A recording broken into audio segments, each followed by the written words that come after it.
what's the point in going out into the middle of the desert and walk the earth if you're not going to challenge yourself just a little bit?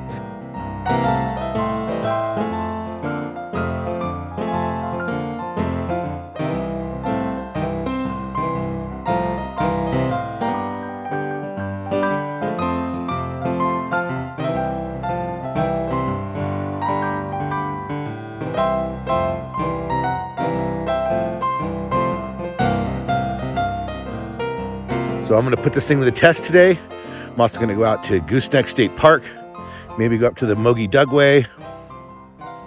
Don't know if I'm going to do Onion Valley today.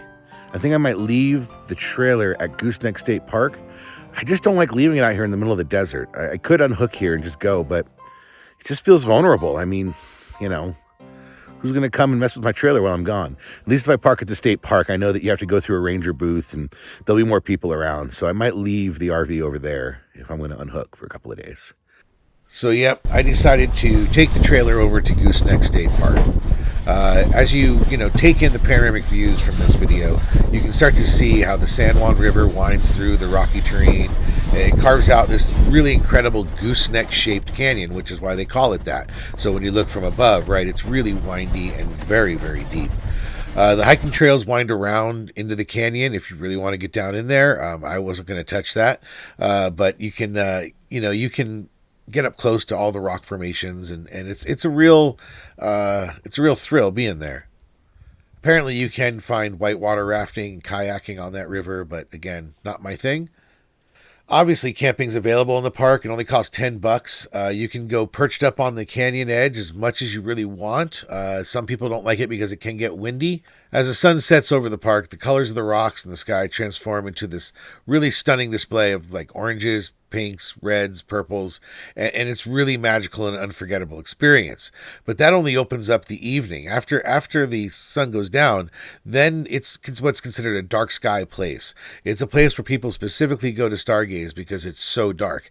In fact, they have some brochures there and some signs making it clear that this is a starry night place and you're not supposed to really light up your RV on the outside more than you need to. So I made a real point of keeping all my shades down once the sun went down, so I wasn't broadcasting any light, including the shade on my stargazer.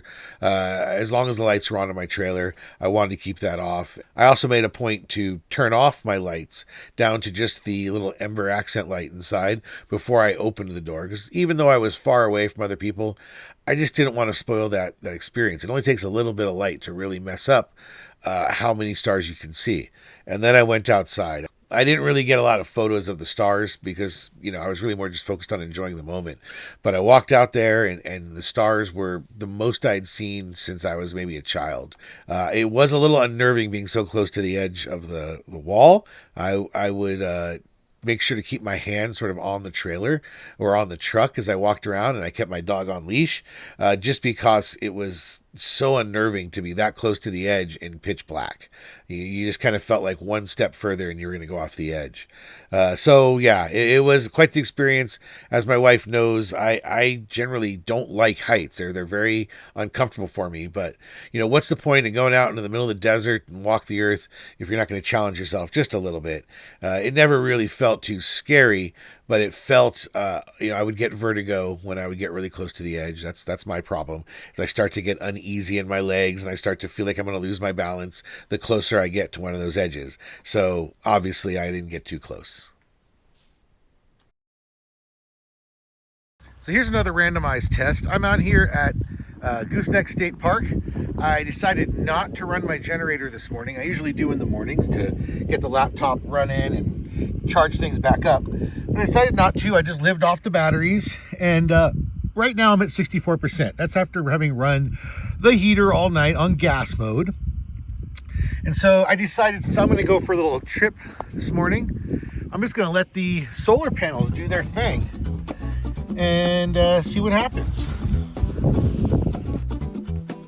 And now it's time to go from Goosnecks State Park, short drive past the entry to Valley of the Gods, to the Moki Dugway. The Moki Dugway is a breathtakingly beautiful and for some a treacherous stretch of road that's located in southeastern Utah, right near the Goosnecks State Park and Valley of the Gods. The history of this road dates back to the 50s when it was constructed by the Utah State Highway Department to provide access to a uranium mine that was nearby in Fry Canyon. The Moki Dugway is a steep, unpaved, and winding road that climbs up more than 1,000 feet in just 3 miles. The road features tight hairpin turns, sheer drop-offs, and narrow lanes, so it makes it a very challenging and nerve-wracking drive for even experienced drivers. I myself, when I was driving up, I looked out the window a couple of times, and I definitely squeaked and yelped. It was a little unnerving going up. By the time I was coming down, I had adjusted to it. If there was no drop-off, it would be a quite chill road. It's just, it's visually hard to calculate all those distances with your brain while you're driving and not be a little unnerved. Despite the difficult terrain, it's quite a popular route for tourists and adventurers and people who want to walk up, hike up, and experience the rugged beauty of the desert. It's not only that, but at the top it has this really great view if you go find it, and so it's considered one of the most scenic drives in the United States, and thousands of people come every year. When you come to the top of the road, it's key that there's no real viewpoint at the top, which is what I expected. But luckily at the ranger booth, they told me back at Goosnecks was to turn left and drive out that road all the way to the end. It's a very, very easy road. Again, any car can do this. And then once you're out there to the end, you get a view of Goosnecks State Park, you get a view of Valley of the Gods, you get a view of Monument Valley, all in one big panorama. So it's definitely worth the drive out there, and you can hang out there on the point for as long as you want. It was, again, a little windy that day, so I only flew the drone a little bit. But the Dugway has got a lot of history. So over the years, the Moki Dugway has undergone all these upgrades. It's way safer to deal with than it used to be. If this thing had cliffs on the sides, you wouldn't be challenged by this road at all. It is maintained by the BLM year-round, and so as long as weather's permitting, you can check it out. I would not go up if it was an extremely wet, muddy day. Check it out, and hopefully you enjoy this footage. It was real fun to get up there with the drone, and when I walked up to the edge of that cliff again, I tried to take a selfie from the cliff there, but my legs were so wobbly, I felt like I was just going to fall back right off the edge.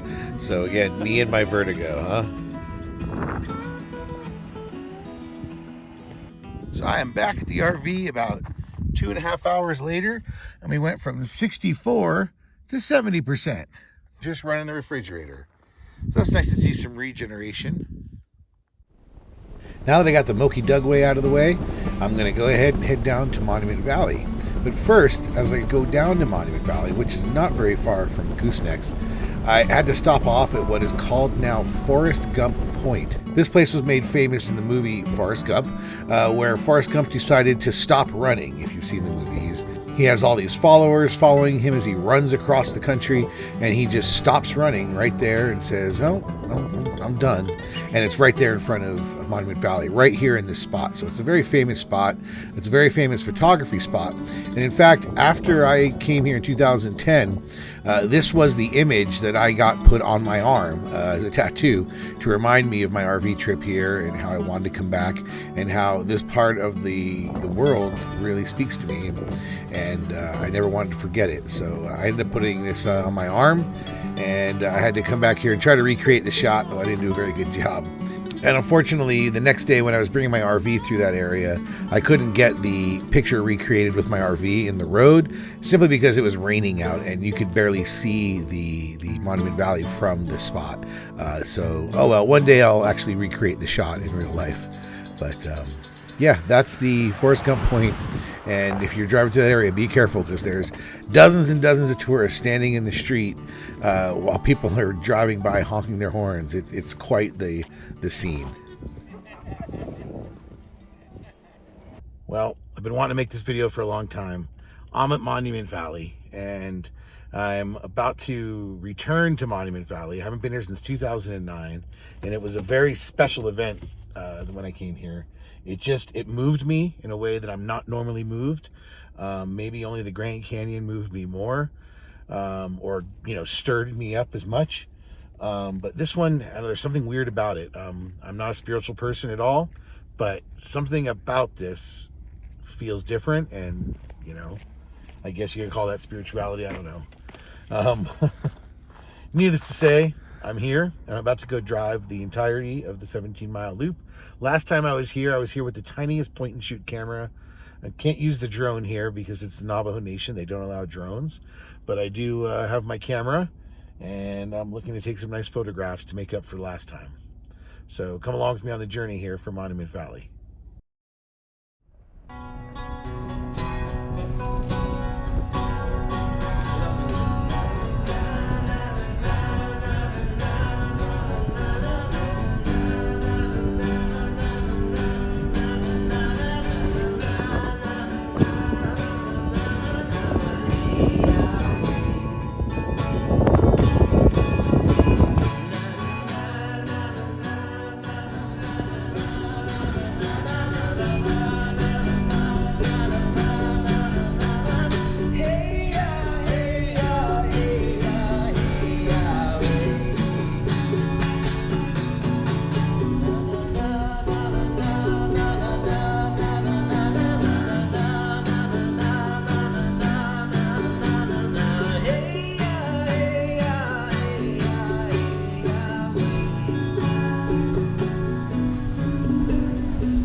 So here we are. I'm at Monument Valley with Lizzie. Come here, Lizzie.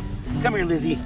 We've been driving around the loop, just taking in the sights, trying to just relax. I leave the music off, just look around, take lots of photos.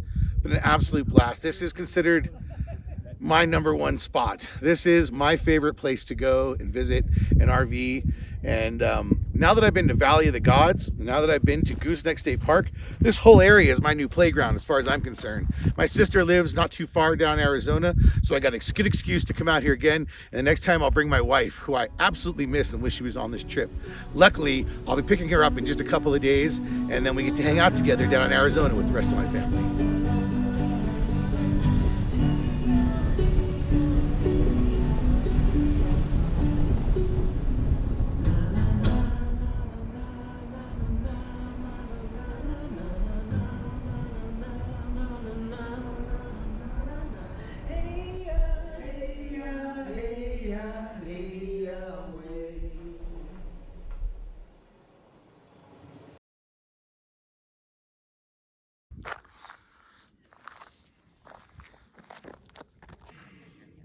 One of them will work.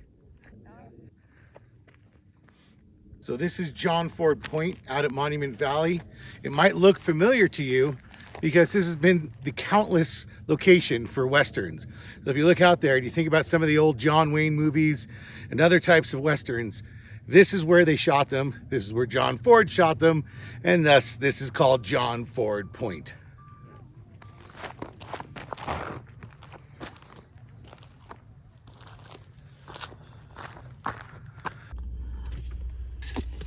All right, well, I'm just pulling out of the Monument Valley entryway and heading back to the trailer, which is way out on the point of Goosnecks State Park.